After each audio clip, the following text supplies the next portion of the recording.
दोस्तों, क्या आप भी भगवान श्री कृष्ण की कहानियां के बारे में पढ़ना चाहते हैं? आज के इस पोस्ट में हम आपको भगवान श्री कृष्ण की जीवन से जुड़ी हुई सत्य कहानियों के बारे में बताने जा रहे हैं। हम सभी जानते हैं कि भगवान श्री कृष्ण की कहानियां बच्चों और बड़ों को बहुत ज्यादा पसंद आती है, क्योंकि उनसे हमें बहुत ज्यादा ज्ञान मिलता है। हम भगवान श्री कृष्ण जी को कई रूप जैसे कि माखन चोर कृष्ण, बाल कृष्ण, राधा कृष्ण, कुरुक्षेत्र में गीता का सार समझाते हुए भगवान कृष्ण को भी हमने देखा है। तो दोस्तों, आज के इस पोस्ट में हम आपको भगवान श्री कृष्ण जी की बचपन से लेकर बड़े होने तक की कहानियों के बारे में जानकारी शेयर करने जा रहे हैं। ऐसा भी हो सकता है इनमें से कुछ कहानियां ऐसी भी होंगी जो आपने अपने माता पिता या दादा दादी से बचपन में सुनी होंगी। तो चलो दोस्तों, अब हम शुरू करते हैं। कृष्ण के माखन चोरी की कहानी। बचपन से ही श्री कृष्ण को माखन खाने का बहुत शौक था। जैसे जैसे वह बड़े हुए, उनका माखन खाने का शौक भी बढ़ता गया। वह अपने घर में ही माखन को चोरी कर लिया करते थे। श्री कृष्ण की माँ यशोदा माखन को मिट्टी की हांडी में डालकर लटका देती थी, ताकि कृष्ण का हाथ वहां तक न पहुंचे। लेकिन श्री कृष्ण और उसके दोस्त हार मानने वाले नहीं थे। एक दिन यशोदा माँ माखन को मिट्टी की हांडी में डालकर लटकाकर चली गई। फिर श्री कृष्णा और उनके दोस्तों ने मिलकर युगत लगाई और एक दूसरे के ऊपर चढ़ते हुए कृष्णा माखन की हांडी तक पहुंच गए। उन्होंने माखन की हांडी तोड़ दी और सारा माखन खा गए। श्री कृष्ण और सुदामा की कहानी।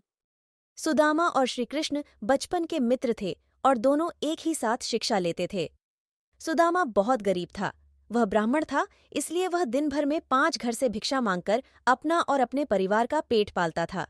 उसे जितना मिलता था उसी से गुजारा करता था, परंतु मिलने वाली भिक्षा उसके लिए पर्याप्त नहीं थी। उसका और उसके परिवार का पेट भी उससे करता नहीं था। इसी भिक्षा से अतिथि सत्कार भी हुआ करता था। सुदामा की पत्नी को यह मालूम था कि सुदामा और श्री कृष्ण दोनों मित्र हैं। श्री कृष्ण द्वारका के महाराजा हैं। अगर सुदामा उनसे सहायता मांगेगा तो कभी भी न नहीं करेंगे। इसलिए सुदामा की पत्नी ने सुदामा को बहुत बार श्री कृष्ण के पास द्वारका जाने के लिए कहा, परंतु सुदामा हर बार मना कर देता था। परंतु बहुत ज्यादा पर्यटन करने के बाद सुदामा मान जाता है और वह द्वारका के लिए निकल जाता है। उस समय उसके पास कोई साधन नहीं था। वह अपने पैरों पर चलता हुआ द्वारका की ओर बढ़ रहा था। वह संकोच और लज्जा से भरा हुआ द्वारका की ओर निकल पड़े। काफी दूर चलने के बाद उसे रास्ते में एक बैलगाड़ी मिलती है, जिस पर व्यापार के लिए खूब सारा माल लदा हुआ था। मुरारी ने सुदामा को द्वारका चलने के लिए मना लिया।